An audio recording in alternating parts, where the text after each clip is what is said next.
আসসালামু আলাইকুম। আজকে হচ্ছে ইকোনমিক্স সাবিক স্যারের পার্টের ডিসকাশন 3, জিডিপি ডিফলেটর আর ইনফ্লেশন, এই দুইটা জিনিসের ম্যাথ নিয়ে হচ্ছে আমরা আলোচনা করব। আমি খুব ইন শর্টে ম্যাথগুলো আর কি বোঝানোর ট্রাই করব, আমি খুবই ডিটেলে ব্যাখ্যায় যাব না। জাস্ট দুই একটা যে টার্মগুলা ব্যাখ্যা না করলেই নয়, সেই টার্মগুলো সম্পর্কে আমি একটা আইডিয়া দিয়ে যাব। যেমন এখানে একটা ওয়ার্ড আছে, জিডিপি ডিফলেটর সমান সমান nominal GDP by real GDP. এখন নমিনাল জিডিপিটা কি আর রিয়েল জিডিপিটা কি? নমিনাল জিডিপিটা হচ্ছে, লাইক আমি এখন 2024 সালে আছি। 2024 সালে আমার কোনো একটা প্রোডাক্টের প্রাইসের সঙ্গে যদি 2024 সালে উৎপাদিত ওই প্রোডাক্টের কোয়ান্টিটি, মানে প্রাইসটাও হচ্ছে 2024 সালের, কোয়ান্টিটিও হচ্ছে 2024 সালের, দুইটা যদি গুণ করে জিডিপি বের করি, তাহলে সেটা নমিনাল জিডিপি। আর রিয়েল জিডিপি হচ্ছে, আমরা একটা পার্টিকুলার ইয়ারকে এখানে বেইজ ইয়ার হিসেবে ধরে নিব। আমি ধরলাম 2022 সাল হচ্ছে আমার জন্য বেইজ ইয়ার। এখন আমি কোয়ান্টিটি হচ্ছে 2024 সালেরটাই হচ্ছে ধরবো, কিন্তু প্রাইসটা ধরবো 2022 সালের। তাহলে 22 সালের প্রাইস কিন্তু কোয়ান্টিটি হচ্ছে 2024-এর, এই দুইটা গুণ করলে যেটা পাবো সেটা হবে হচ্ছে রিয়েল জিডিপি। তো নমিনাল জিডিপি আর রিয়েল জিডিপি এই দুইটার যে অনুপাত, সেটাকে বলা হয় হচ্ছে জিডিপি ডিফলেটর। আচ্ছা, এখন বেইজ ইয়ার যখন আসবে, বেইজ ইয়ারের জিডিপি ডিফলেটরের মানটা হচ্ছে 1 আসে। কেন 1 আসে? কারণ বেইজ ইয়ারের নমিনাল জিডিপিও যা, রিয়েল জিডিপিও যা। বেইজ ইয়ারের জন্য তো আমি অন্য কোনো ইয়ারের সঙ্গে তুলনা করে হচ্ছে প্রাইসটাকে ধরবো না। দ্যাটস ওয়াই নমিনাল জিডিপি এবং রিয়েল জিডিপি সেম আসে, তাই জিডিপি ডিফ্লেটরের মানটা 1 আসে। এই ইনফরমেশনটা জাস্ট আমি আগে দিয়ে রাখলাম আর কি। এখন আমাদের এইখানে একটা ম্যাথ আছে, যে ম্যাথটাতে এই ডাটাগুলো হচ্ছে দেওয়া আছে, এবং 2020 সাল হচ্ছে এই জন্য বেইজ ইয়ার, আমি একটু লিখে রাখলাম বেইজ ইয়ার। আচ্ছা, এখন কোশ্চেনে বলে দিবে বেইজ ইয়ার কোনটা। এখন আমাকে হচ্ছে এখান থেকে রেট অফ ইনফ্লেশনটা হচ্ছে বের করতে হবে। রেট অফ ইনফ্লেশন বের করার জন্য আমার প্রত্যেকটা ইয়ারের নমিনাল জিডিপি রিয়েল জিডিপিটা হচ্ছে বের করা লাগবে। এখন 2020 সালের জন্য আমি কাজ স্টার্ট করতেছি। প্রথমে নমিনাল জিডিপি বের করব, পরে রিয়েল জিডিপি বের করব, লাস্টে সেখান থেকে আমি জিডিপি ডিফ্লেটরটা হচ্ছে বের করে ফেলবো। আমি সবকিছু আগে লিখে রাখলাম। এবং 2020 সাল কিন্তু এখানে বেইজ ইয়ার, তো আমরা আগে থেকে বলতে পারি এটা জিডিপি ডিফ্লেটরটা 1। কেমনে 1 এটা আমরা দেখব। আচ্ছা, এখন নমিনাল জিডিপি, নমিনাল জিডিপির ক্ষেত্রে বলছিলাম কি, যে বছর ওই বছরের কোয়ান্টিটি এবং প্রাইস হচ্ছে গুণ হবে। তাহলে আমরা দেখতে পাচ্ছি যে 2020 সালে কোয়ান্টিটি অফ রাইস ছিল হচ্ছে 80 কেজি, প্রাইস ছিল হচ্ছে 70 টাকা। তাহলে 80 ইন্টু 70 প্লাস 60 ছিল 150টা, প্রাইস ছিল 700 টাকা। 150 ইন্টু 700, এইটা করলে টোটাল যে যোগফলটা পাবো সেইটা আসবে হচ্ছে নমিনাল জিডিপি। একটু যোগফলটা করে দেখি। 80 ইন্টু 70 প্লাস 150 ইন্টু 700, 110,600। এখন রিয়েল জিডিপি কত আসবে? রিয়েল জিডিপিটা বলছিলাম বেইজ ইয়ারের প্রাইজের সঙ্গে হচ্ছে গুণ হয়। এখানে বেইজ ইয়ার কত? 2020। তাহলে 2020-এর যে প্রাইজিং আছে, রাইসের প্রাইজিং 70 টাকা, শার্টের প্রাইজিং 700 টাকা, ওইটা দিয়েই জাস্ট 2020 সালের কোয়ান্টিটি গুণ হবে। দ্যাট মিনস এক্স্যাক্টলি এই জিনিসটাই হচ্ছে।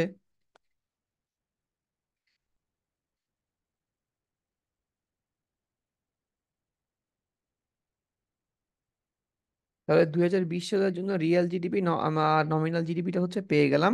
এখন আমি জিডিপি ডিফ্লেক্টর বের করবো কেমনে? Nominal GDP by real GDP.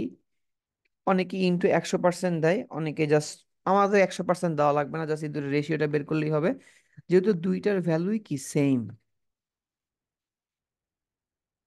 এই জন্য হচ্ছে 1। সো আমরা এই বেইজ ইয়ারের জন্য জিডিপি ডিফ্লেটরের মান যে অলওয়েজ 1 আসে, এটা বুঝতে পারলাম।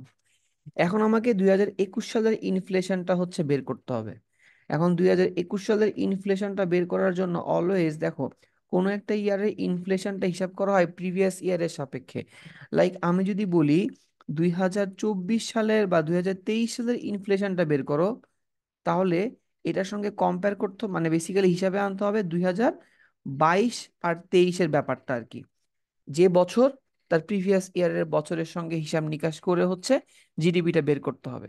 সো এই জিনিসটা যেন মাথায় থাকে, ইনফ্লেশন অলওয়েজ হিসাব হয় প্রিভিয়াস ইয়ারের সঙ্গে। আচ্ছা, ওই স্টেজ একটু পরে যায়, আগে হচ্ছে 2021 সালের নমিনাল জিডিপি এবং রিয়েল জিডিপিটা হচ্ছে আমরা বের করে ফেলি। নমিনাল জিডিপি, রিয়েল জিডিপি, নিচে হচ্ছে জিডিপি ডিফলেটর 21। ওকে, এখন আমি 2021 সালের যেটা আছে 110 কেজি 85 টাকা, 110 × 85, আর শার্ট হইছে হচ্ছে 750 আর 120 পিস, 750 আর 120 পিস।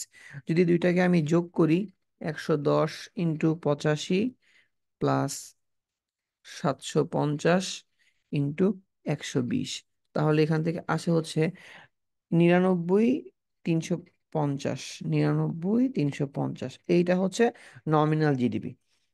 এখন এখান থেকে আমাকে রিয়েল জিডিপিটা বের করতে হবে। রিয়েল জিডিপি আমরা কেমনে বের করব? উম, হ্যাঁ, এখন আমাদেরকে এখান থেকে রিয়েল জিডিপিটা হচ্ছে বের করতে হবে। রিয়েল জিডিপিটা আমরা কেমনে বের করব? রিয়েল জিডিপিটা হচ্ছে আমরা কোয়ান্টিটিটা সেম রাখবো কিন্তু প্রাইসটা গুণ দিব বেজ ইয়ারের প্রাইসের সঙ্গে। লাইক এখানে বেজ ইয়ার কত? 220। তাহলে আমি দেখি যে 2021 সালে রাইস কত কোয়ান্টিটিতে ছিল? 110 কেজি ছিল।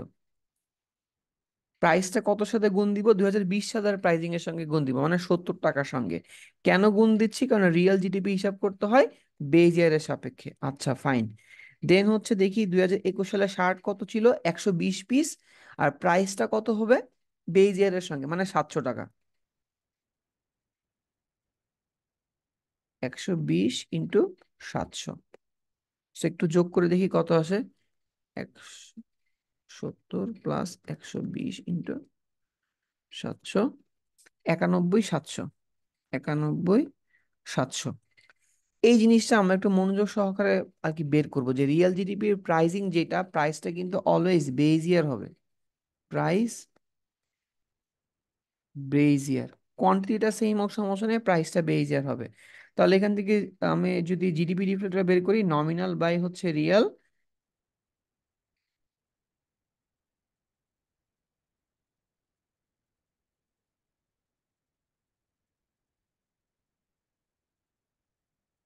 1.083,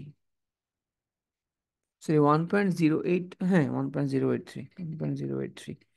আচ্ছা, তাহলে আমি দুইটা ইয়ারে ইয়ে পেয়ে গেলাম, জিডিপি ডিফ্লেটরটা পেয়ে গেলাম। এখন জিডিপি ডিফ্লেটরের ফর্মুলা, সরি ইনফ্লেশনের ফর্মুলার দিকে আমরা একটু আসি। ইনফ্লেশনের ফর্মুলাটা কি বলছে?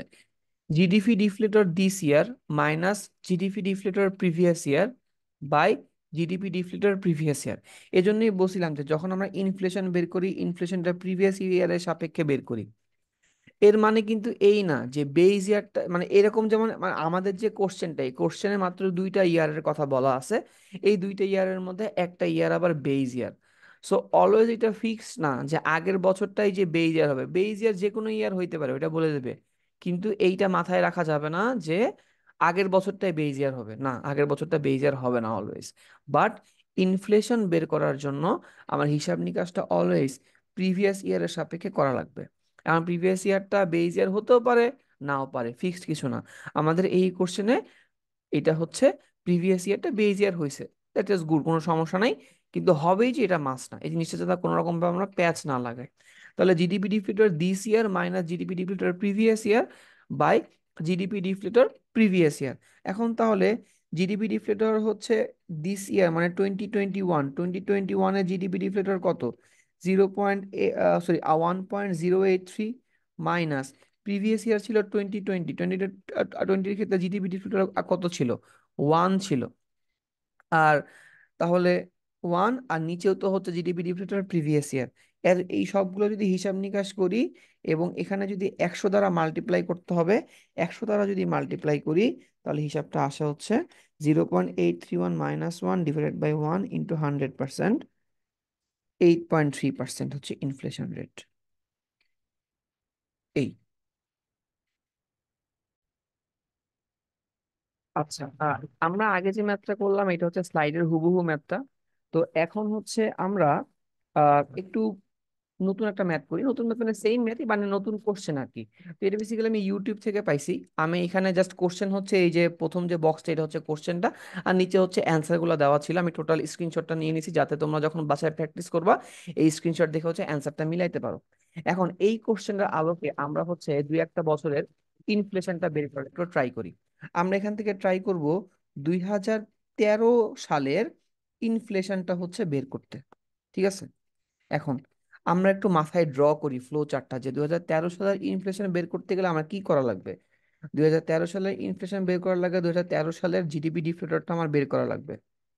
আচ্ছা, 2012 সালেরও জিডিপি ডিফ্লেটর আমার বের করা লাগবে, কারণ আমাদের জিডিপি ডিফ্লেটর কারেন্ট ইয়ার মানে যে ইয়ারের ইনফ্লেশনটা বের করব সেইটা, তার সঙ্গে কি প্রিভিয়াস ইয়ারটা বিয়োগ করতে হয়, ডিভাইডেড বাই প্রিভিয়াস ইয়ার, এই যে সূত্র।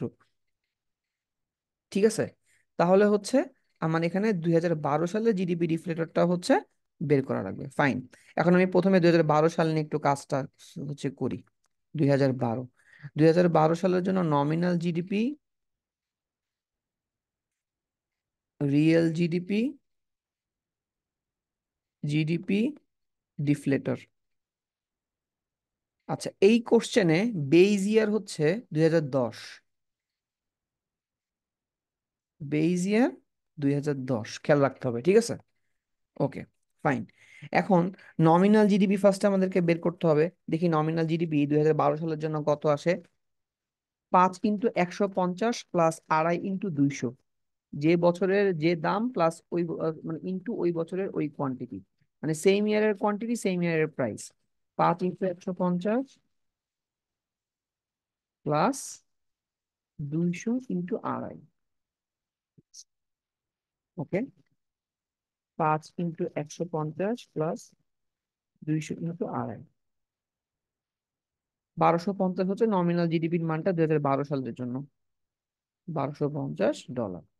সেম ভাবে রিয়েল জিডিপি বের করতে হবে, কোয়ান্টিটিটা 2012 থাকবে, বাট যেহেতু বেইজ ইয়ার হচ্ছে আমার 2010, প্রাইসটা হচ্ছে ওইটার সঙ্গে মাল্টিপ্লাই হবে 2010-এর সঙ্গে, তাহলে 150 কোয়ান্টিটি আসবে কর্নের, কিন্তু প্রাইসটা অ্যাড হবে হচ্ছে আমার 2010-এর প্লাস।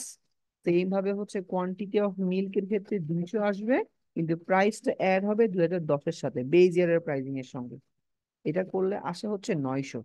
ঠিক আছে, এটা করলে আসে হচ্ছে 900, 150 × 4 প্লাস 200 × 1.5, মনে হয় 200 × 1.5, 900। তাহলে জিডিপি ডিফ্লেটর তো আমার এক্ষেত্রে কত আসবে, nominal by real, nominal by real, এখান থেকে আসে হচ্ছে 1250 ভাগ 900, 1.38। আচ্ছা, এখানে 138 আসছে কারণ ওরা 100 দ্বারা মাল্টিপ্লাই করছে, আর আমাদের শীটে স্যার হচ্ছে 100 দ্বারা মাল্টিপ্লাই করেননি, যেন আমি 100 দ্বারা মাল্টিপ্লাই করলাম না, জাস্ট নর্মালি যে ভ্যালুটা আসছে রেশিওটা সেটাই রাখলাম। আচ্ছা, এখন আমাকে সেম কাজটা করতে হবে 2013 সালের জন্য। ঠিক আছে, 2013 সালের জন্য আমি নমিনাল জিডিপি বের করব, রিয়েল জিডিপি বের করব, জিডিপি ডিফ্লেটর বের করব, জিডিপি ডিফ্লেটর বের করব। ফাইন। আচ্ছা, 2013 সালের জন্য নমিনাল জিডিপি কত আসবে, আমার কোশ্চেন দেখে একটু বলি। 180 ছিল কোয়ান্টিটি ইন্টু 6, প্লাস আরেকটা ছিল 240 × 3.5, করলে আসবে 1920, 1920, 1920।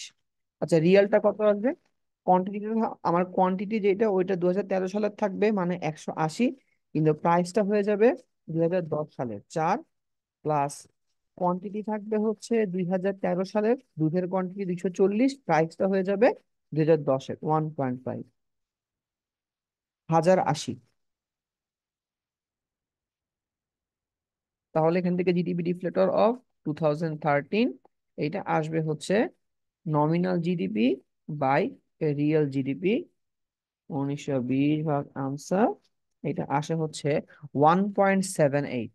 হ্যাঁ, 1.78 100 দ্বারা মাল্টিপ্লাই করছে আর কি, 1.7777 এরকম আসে আর কি, তাই আমি 1.78 ধরলাম। 1.78 চাইলে একদম অ্যাকুরেটলি 1.7777 এই ধরতে পারো, হয়তো বা স্লাইটলি কিছু একটা ফ্র্যাকশন আসবে, কোনো সমস্যা নাই, যে কোনো একটা ধরলেই হবে। আচ্ছা, এখন তাহলে এখান থেকে আমাকে বের করতে হবে ইনফ্লেশন রেট। ইনফ্লেশনের সূত্র কি ছিল? ইনফ্লেশনের সূত্র ছিল GDP deflator current year minus previous year by current year. তাহলে কারেন্ট ইয়ার হচ্ছে এখানে 2013, 2013 সালের জিডিপি ডিফলেটর হচ্ছে 1.78, প্রিভিয়াস ইয়ার মানে 2012 সালের জিডিপি ডিফলেটর হচ্ছে 1.38, আর প্রিভিয়াস ইয়ারে divided by previous year 1.38 into 100%। দেখি কত আসে, 1.78 মাইনাস 1.38 ভাগ 1.38 ইন্টু 100%, অ্যারাউন্ড 28.98। ওই তো 28.98, ওদের আসছে হচ্ছে 27.4। এত বেশি ডিফারেন্স কেন হলো একটু বোঝার ট্রাই করি। 1.77 মাইনাস 1.38 ভাগ 1.38 ইন্টু 100। আচ্ছা, ওরা বেসিক্যালি বুঝতে পারছি কেন এত ডিফারেন্স আসছে। ডিফারেন্স আসলে যে মানটা ভুল সেটা না, বাট বলতেছি কেন আসলে ডিফারেন্স আসছে। আমাদের ভ্যালুটা আসছে হচ্ছে আই গেস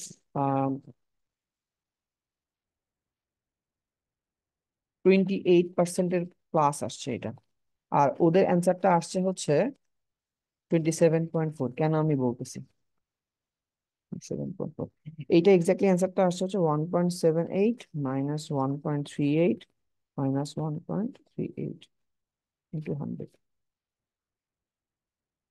এই অ্যান্সারটা হবে হচ্ছে 28.98। ঠিক আছে, আচ্ছা, এত ডিফারেন্স কেন আসছে আমি বলতেছি, দশমিক ফ্র্যাকশনস এর জন্য আসছে বেসিক্যালি। আচ্ছা, এই মানটা যে আমরা 1.78 ধরছিলাম, ওরা এই মানটাকে 1.77 ধরছে আর কি। তাহলে ওরা হচ্ছে 1.77 ধরছে, কারণ আমার আমার বেসিক্যালি মানটা আসছিল এরকম। আর আগের যে মানটা 1.38, ওই মানটাকে ওরা হচ্ছে 1.389 ধরছে, কারণ এই মানটা ছিল হচ্ছে এরকম 1.388889। সো ওরা এই মানটাকে 1.389 ধরছে। সো ডিভাইড বাই 1.389 যদি করা হয়, তাহলে হচ্ছে এটার অ্যান্সারটা আসে এরকম 0.274। দেন এটাকে পার্সেন্টেজ করলে 27.4 আসে। সো ভয় পাওয়ার কিছু নাই যে একজনের মান আসছে হচ্ছে এরকম, আরেকজনের মান আসছে হচ্ছে এরকম, কোনো সমস্যা নাই, স্যার হচ্ছে বুঝবেন। কারণ আমাদের ক্লাসেও এরকম সেম সিচুয়েশন একবার হয়েছিল বোনাস কোশ্চেনের সময়, উনি হচ্ছে সবগুলাই কাউন্ট করছেন, সমস্যা নাই। মানে বেসিক্যালি যে দশমিকের এক ঘর দুই ঘর পরিবর্তনের জন্য ভ্যালুটা হচ্ছে অনেক সিগনিফিকেন্টলি পরিবর্তন হয় আর কি, ইনফ্লেশনের ম্যাথের জন্য। সো আমরা ট্রাই করব হচ্ছে, মানে কি বলবো, যে যতটুকু পসিবল যে ক্যালকুলেটরে যে ফুল মানটা আসছে, যদি পসিবল হয় এই ফুল মানটা ধরে করলেই কোনো ধরনের রিস্ক আর নাই। আর এইভাবে করলো যে রিস্ক আছে তা না, মানে জাস্ট একটা কাছাকাছি মান আসলেই হইলো, লাইক 1%, মানে 1% বা 0.5% এদিক ওদিক হলে কোনো সমস্যা নাই। তো আশা করি হচ্ছে আমি ইনফ্লেশনের ম্যাথটা বুঝাইতে পারছি প্রসেসটা। আমি আবার রিপিট করি, পার্সেন্টেজ 1-2% এদিক ওদিক হলে, 1-2% না, 1%, 1.5% অথবা 0.5% এদিক ওদিক হলে কোনো সমস্যাটা আসলে ওইভাবে নাই। আমাদের ক্লাসেও এরকম সেম সিচুয়েশনটা ক্রিয়েট হয়েছিল। স্যার সবাইকেই হচ্ছে, মানে আমাদের একটা অ্যান্সার আসছিল হচ্ছে 8.3, আবার অনেকের আসছে 8.44, আবার অনেকের আসছে 8.6। স্যার মোটামুটি সবাইকেই হচ্ছে বোনাস মার্কিংটা দিয়েছিলেন। সো এইটুকু আমি এনশিওর করতে আর কি পারি। সো বাট বেস্ট ওয়ে কোনটা? বেস্ট ওয়ে হচ্ছে ক্যালকুলেটরে যত ঘর পর্যন্ত শো করবে, যদি হিসাবে সুবিধার্থে আমরা ততগুলা ঘর নিতে পারি, আশা করি মোর অ্যাকুরেট ভ্যালু হচ্ছে পাওয়া যাবে। সো এইটা খুব একটা ভয় পাওয়ার কিছু নাই, বা সমস্যারও তেমন কিছু নাই। তো আশা করি হচ্ছে আমি ইনফ্লেশন বের করার ম্যাথটা বুঝাইতে পারছি। যদি পসিবল হয় এই ম্যাথটা হচ্ছে প্রপারলি একটু ট্রাই করো, এখানে অ্যান্সার গুলো দেওয়া আছে সবগুলো স্টেটের। আর যদি মনে হয় যে কোনো কিছু ভুল বলছি বা ভুল মানে এখানে দেখাইছি, তাহলে কাইন্ডলি প্লিজ আমাকে ইনবক্সে অথবা মানে জানাই আর কি, কোনো একটা থ্রুতে। এবং ট্রাই করে আজকের মধ্যে, কারণ যেহেতু কালকে সিটি, আমার অনেক সময় ক্যালকুলেশন ভুল হয়, এই জন্য আগে জিনিসটা বলে রাখলাম। বাট আমি ট্রাই করছি জিনিসটারে যতটুকু পসিবল নির্ভুল ভাবে আর কি বুঝানোর আর কি। তো আজকে হচ্ছে এই পর্যন্তই। ইনশাল্লাহ পরে অন্য কোনো ভিডিওতে আবার দেখা হবে। আসসালামু আলাইকুম।